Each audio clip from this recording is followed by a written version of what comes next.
Good day everyone. God is good all the time God is good. Guys, ikutan lang natin tong 2026 Destinator GLS Automatic. Ngayon guys, kuhain natin yung cellphone natin kay Daisy kasi nakakaya. Thank you Daisy. Salamat. Thank you Daisy. Daisy, salamat ha. Thank you. Thank you. Yung guys ha. Guys, this is the 2026 Destinator GLS Automatic. Guys nga, ito ang tawag sa ganitong kulay is black.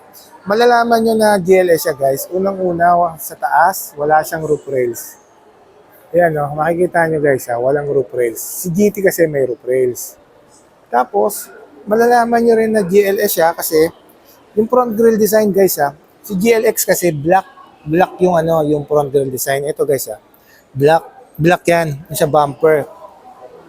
Actually, kaya black to kasi si GLS, ang bumper niya body color. So, black yung kulay niya, kaya black din yung bumper natin.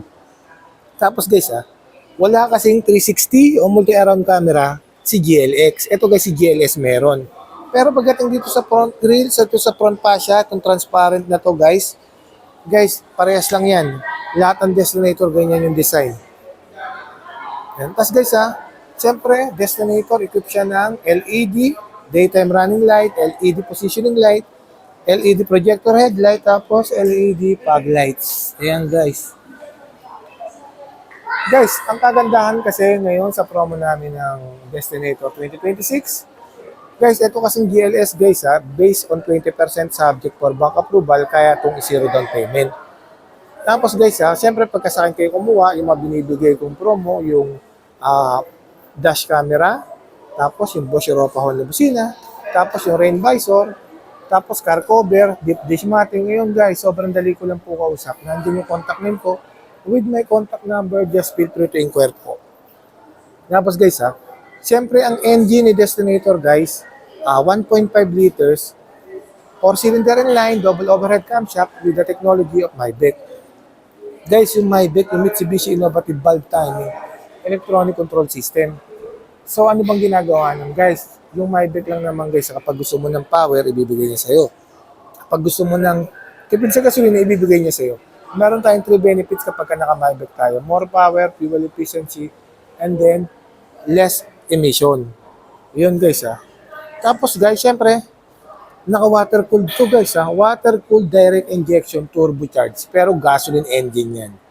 Yan guys. Dito tayo sa kanyang side profile.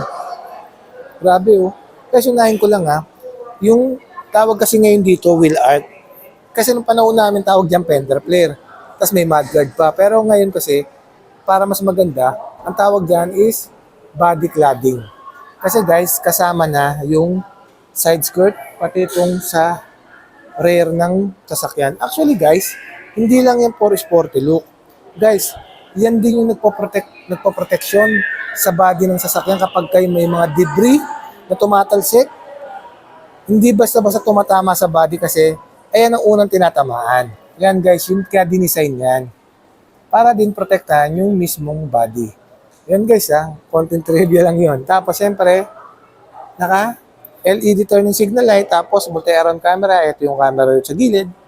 Tapos guys mapapansin nyo, ano tong araw na to, kasi guys, equip siya ng blind spot warning. Blind spot warning, just in case na meron sa gilid na sasakyan within 70 centimeters guys hindi, within 70 meters, ma-detect niya yan. Ayun guys. Tapos, siyempre, equip siya ng KOS, Keyless Operation System. Guys, yung Keyless Operation System, kahit yung susi nasa bag mo lang o nasa bulsa mo, kahit di mo na ilabas yan guys, pipindutin mo lang yung yan, yung button na to guys, makakapasok ka na sa loob. Yan. Tapos ito ang loob ni Destinator GLS. Simulan ko lang sa kanyang, yan guys, sa kanyang center console o tinatawag natin na dashboard. Ito na lang mismo sa infotainment system. 12.3, touchscreen monitor na po yan, wireless connectivity, Apple CarPlay, Android Auto, naka-smartphone link display audio na rin po yan. Tapos sa kanyang aircon system, dual zone auto climate control yan guys dual zone auto climate control. Tapos equipped with the sport yan guys meron yung overdrive overdrive. Tapos syempre electronic park and brake with brake auto hold, tapos meron yung 5 drive modes. Yan, may 5 drive modes. Tapos guys seat material guys ano lang tayo, high fabric seat. Tapos dito sa center console, meron siyang armrest, center armrest with cool box. Ito guys, may cool box yan. Kasi yung cool box ano to, hindi to nagpapalamig, pero na-maintain niya yung current ng lamig pag nilagay mo dyan yung tubig. Actually guys, ano yun 4 na mineral water kasi dyan. Tapos steering wheel guys steering wheel, tilt and telescopic adjustment na yan. Tapos sa kanyang information, sa kanyang meter cluster, o tinatawag natin na multi-information display, naka-digital yan. Tapos siyempre steering wheel dyan sa kaliwa yung audio control, pati yung control ng multi-information display. Dito naman sa kanan yung cruise control, tapos control ng camera, 360, tapos voice command, answering call, and then down call. Tapos sa gilid, guys, ayan sa gilid, central locking ng pintuan at ng bintana. Tapos guys, ito kagandahan dito yan yung ilalim, merong aircon vent. Yan guys, sorry, hindi nyo nakikita. Medyo malabo yung phone kung may aircon vent dyan. Yun yung kagandahan kay Destinator. Saka kay X-Force, merong aircon vent sa driver side. Laking tulong nung guys. Ayan guys, punta naman tayo dito sa kanyang second row. Guys, dito sa kanyang second row guys, ayan merong charging area. Tapos syempre, on and off ng aircon dito sa second row. Merong control. And syempre, lakas ng aircon, tas babae sa kaliwa, tas sa kanan. Tapos, guys, yan. Ceiling niya, syempre, may map light. Tapos, meron din doom light. Tapos, yan, may aircon vent. Tapos, merong seat back pocket dito, o tinatawag na seat back tray. Yan, guys, pwedeng patungan niya nung pagkain, syempre. Or pwede mo rin patungan ng laptop yan habang bumabiyahe kapag may gagawin ka. Yan, guys. Tapos, dito tayo sa kanyang, pakita na rin natin yung dito sa third row. Guys, sa third row guys, ayan meron charging area. Tapos meron ding patungan ng kamay sa gilid. Meron din yung cup holder, dito rin yan, left and right, yan. Tapos syempre may seat belt diyan, seat belt. Tapos may map light din diyan sa doom light. Yan guys. Yan yung loob ng third row. Tapos guys, dito na tayo sa kanyang tailgate, kung tinatawag natin na likuran. Guys, ito built-in spoiler na to built-in spoiler with LED high mount stop lamp o tinatawag natin na third brake light. Ayan guys built-in yan. Tapos syempre, kanyang tail light, naka T-shape yan. T-shape LED tail light, combination ng halogen sa kanyang LED.